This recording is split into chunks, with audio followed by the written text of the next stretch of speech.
Alright, so we're back with another CS educational video set for Duels here. We got Noire yet again. This actually, one time I had recorded this, we actually got these back to back, and as you can see, I ended up winning that last one. But, round two. We know what's up, let's see what's going on.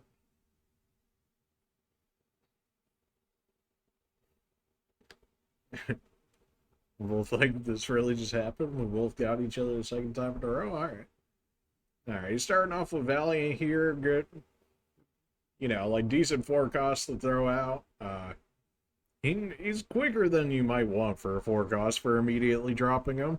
But Valiant's more so of a counter anyway, so he's kind of just throwing him out there to get him out there, which is fine. I'm gonna drop a Kari right here, similar.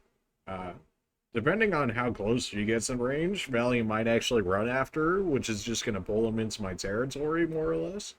And then all my towers are gonna shoot him. Potentially my van shoots him here, depending on how close she gets. So this is fun. I think he was going to go for the tower there, but because I dropped Mamba within his range, he wanted to go for that. Right, so he's not going to back up Valiant at all. So Valiant basically just became a death drop. He pretty much at that point just sent Valiant out to die, which works out fantastically for me because now that's essentially down to 4 cost. So I essentially got to play a card for free. So she's out here doing her thing. Mamba's building power gathering off of Valiant here. He's dropping Arbo way back there, so she's not going to get her initial effect buffs and whatnot. He does grab Akari there. It's not going to matter. Akari will never do enough damage at this HP with Curse on her, the killer. So this is, if anything, that's just going to stop a little bit of the healing. And we're going to go ahead and drop Echo now here. The idea being just so that way it covers the AS damage against the tower there. Also takes a stack of the counter attack armor. We go ahead and drop Kana for the free kill right there now that she doesn't have the counter or the revenge armor because of the tower shooting her. And Echo not earlier removing it. That's a dead Arbo. Now we have a Kana over here protecting this side. We still have Mamba and Akari over here doing some free damage to the tower. They're going to drop a Bizu, which will more than likely kill Mamba. I might kill Akari too. This is why, like, at this point, like, Mamba and Akari already did everything I wanted them to do, was keep tower damage fine. So, even if they end up dying here, I don't really care. I don't think he really cares all too much about Abizu either, so it doesn't really matter too much. We also end up stunning him out of it, which I think kept a... Oh yeah, that definitely kept Akari alive. And now she's just standing there, menacingly. And then he's going to kill my best girl with his best girl. That absolutely some heresy going on right here. 0 cost all games. Well, when there's 0 cost, I guess you drop them whenever you want, am I right? And then Frog just wants that booty that already hit her once, coming back for round 2. This was just, oh man, I remember when this happened. Oh, you hate to see it. So he dropped Dario, which is like generally the right play for him because he has invincibility pierce to be able to kill off Frog. Unfortunately, Frog has his movement speed buff and he's extremely fast and drop legs and thing. So yeah, that's just, oh man. That's just, yeah, I mean, what do you even say to that? And then he just turns right back around to kill me. Oh my gosh. Oh, dude. Ooh. I mean, yeah, so that's a tower down. That was a 5 cost to kill a 2 cost. That didn't even end up killing the 2 cost. We take a tower over there. Kana's got quick now, so whoever he drops, unless they can eat the stop from her AS, is just gonna insta die to it. Frog's still being a menace. Him's taking a tower. We got Marine ready to cover whoever at this point. Like, this is like another point where, like, this is just if you surrendered at this point, I like wouldn't even be mad because like that's basically where it's at. Oh, jeez. Oh no.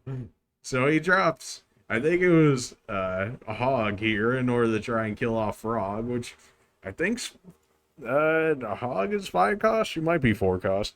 Either way, it's still a cost detriment on his end, even the kill frog. But he doesn't even get the kill frog because I think Kana stops him, or frog just runs over and up smashes. Yeah, no, Kana just killed him.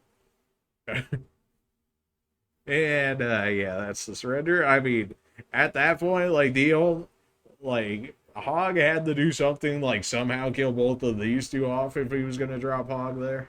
I'm trying to think of what else he actually could have dropped there that would have made a difference, or at least enough to keep the duel going longer. But yeah, no, by that point, when Indario didn't catch Frog, like had Indario actually killed Frog, he probably could have moved on the Kana and killed her. In which case, I would have had to deal with the Indario over here. But between the cost regen from Connor or whatever, I could have just dropped Marine immediately right after and dealt with him. Even if he dropped all Canes over here to kill Sib again, we still would have had some points to deal with her. Like at this point, it was lost. Like there was nothing he could do. This was a hilarious match for me at least. I mean, it's oh man, I still remember that moment when Indario couldn't catch Frog. Oh, that hurt to watch too. Like we both saw that, and then I'm halfway surprised that he didn't just like quit the duel right after that. I wouldn't even blame him if he did too. That was too hilarious. Oh man. Had he had actually hit it, maybe the duel would have gotten a little longer. But I mean, just looking at where we're at from right now, it was not in a good position, especially considering I'm pretty sure he just used the last of his points on Hog there, and then didn't end up getting a single kill with him. So he's probably sitting on 0 points with a quick Kana and a Sib and a Frog out. Like that's a minimum 1 tower gone before he even has a chance to do anything. So yeah, that one was a little bit rough for him. Very unfortunate on Frog actually being able to outrun Indario there, which I never really see that situation play out. Not that we have all too many Indario users out of there, outside of what I think Edda maybe still uses them, and Noire. Outside of those two, I don't really think too many others use them. Maybe in the lower tiers of Duel. But for where we're at, yeah, no, it's pretty much just those two that use them. Not that he's a bad unit, definitely still usable. There's just better. There's always just better, you know. I mean, when you reach the just absolute whales only sign at the door, you know, basically it's just collabs and just absolutely broken regular units like Oki, Almiral, and stuff like that. But yeah, that's it for this educational duel video. Appreciate you guys for watching. Hopefully you found something educational, like Frog actually being able to outrun Indario. Funnily enough. Although I did think he had a little bit of a head start because he was already headed back to running towards Kana by the time he had dropped him. But anyways, appreciate you guys for watching. We'll see you guys in the next. See.